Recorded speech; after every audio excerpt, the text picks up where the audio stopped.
Hello students, आज हम start कर रहे हैं 11th क्लास ट्रिग्नोमेट्री का फर्स्ट लेक्चर। अब तक आपने 10th क्लास में ट्रिग्नोमेट्री देखी होगी, पढ़ी होगी। ट्रिग्नोमेट्री में हमने देखा कि ट्रिग्नोमेट्री कहाँ यूज होती है, why trigonometry is important. Basics हमने उसके किए, कई एरियाज में वो यूज होती थी, हमने उसको देखा। नाउ हायर प्रॉब्लम्स के लिए अब हम 11th क्लास की ट्रिग्नोमेट्री स्टार्ट करते हैं, जो आपके 10th लेवल से कहीं एक ऊपर लेवल पे है। सवाल ये उठता है कि जो ट्रिग्नोमेट्री है उसको किस लिए पढ़ना चाहिए, why we need to study trigonometry for IIT JEE और फिर अदर कंपटीशंस।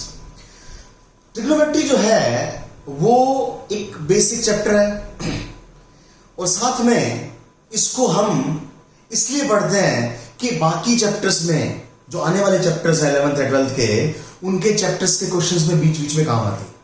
अगली जो खास इंपॉर्टेंट बात है वो ये है कि ट्रिग्नोमेट्री से हमारी प्रॉब्लम सॉल्विंग स्किल्स डेवलप होती है। हम प्रॉब्लम्स को कैसे अप्रोच करना चाहिए, प्रॉब्लम्स को किस नजर से देखना चाहिए, प्रॉब्लम में स्टार्टिंग कैसे करनी चाहिए, प्रॉब्लम में अप्रोच कैसे बनाएं, काफी वो चीजें, वो स्किल्स हम इस ट्रिग्नोमेट्री चैप्टर के थ्रू समझते हैं, सीखते हैं। तो लेट्स स्टार्ट ट्रिग्नोमेट्रीज फर्स्ट लेक्चर। सबसे पहले आपने देखा होगा कि angle measurement is the starting of trigonometry. 10th में भी आपने देखा, अब उसको हम हायर लेवल पे करने वाले हैं। अगर मैं एंगल को एंटी क्लॉकवाइज मेजर करता हूं, अगर मैं एंगल को एंटी क्लॉकवाइज मेजर करता हूं, ध्यान दीजिएगा, ये एंटी क्लॉकवाइज मेजर करता हूं। If I am measuring angle in anti clockwise sense, then it is going to be positive angle, it is considered a positive angle. But अगर मैं इसको क्लॉकवाइज स्टडी करूंगा तो it will be considered as negative angle. Clear? So theta is positive in anti-clockwise sense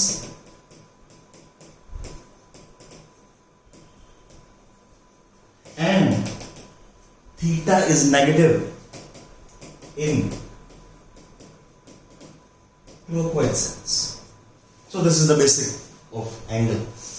Now if you need to measure angle, then there are basically 3 systems. 3 systems से हम angle को major करते हैं। सबसे important जो है, जो सबसे पहले हम यूज करेंगे वो है इंग्लिश सिस्टम। इस सिस्टम के अंदर एक पूरे right angle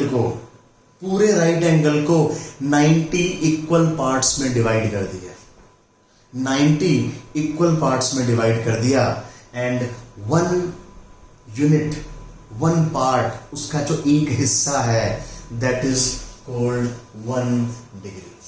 so 1 right angle equals to 90 degrees, 1 right angle equals to 90 degree, 1 right angle equals to 90 degree.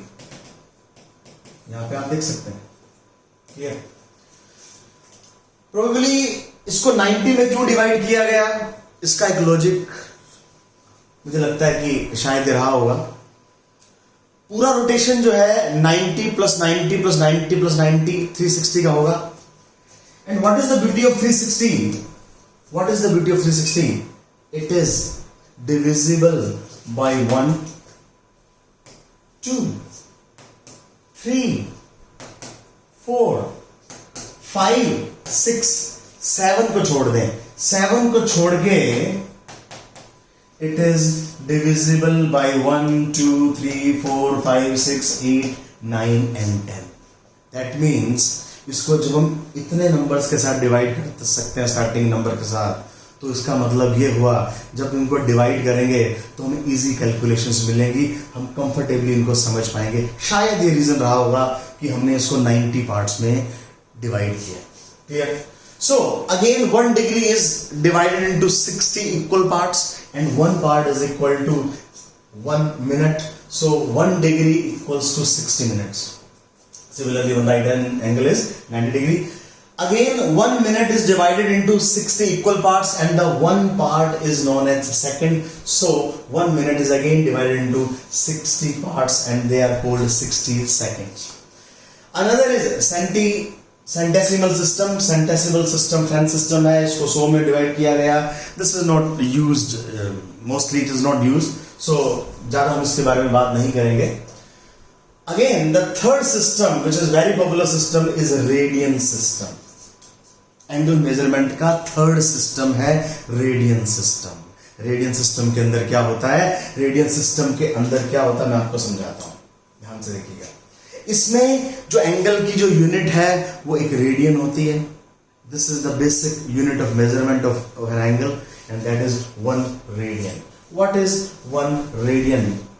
हम देखते हैं. अगर मैं आर लेंथ का किसी भी सर्कल में, अगर उसका रेडियस जो है आर है, अगर मैं आर लेंथ का, अगर मैं आर लेंथ का दिस, अगर मैं आर लेंथ का एक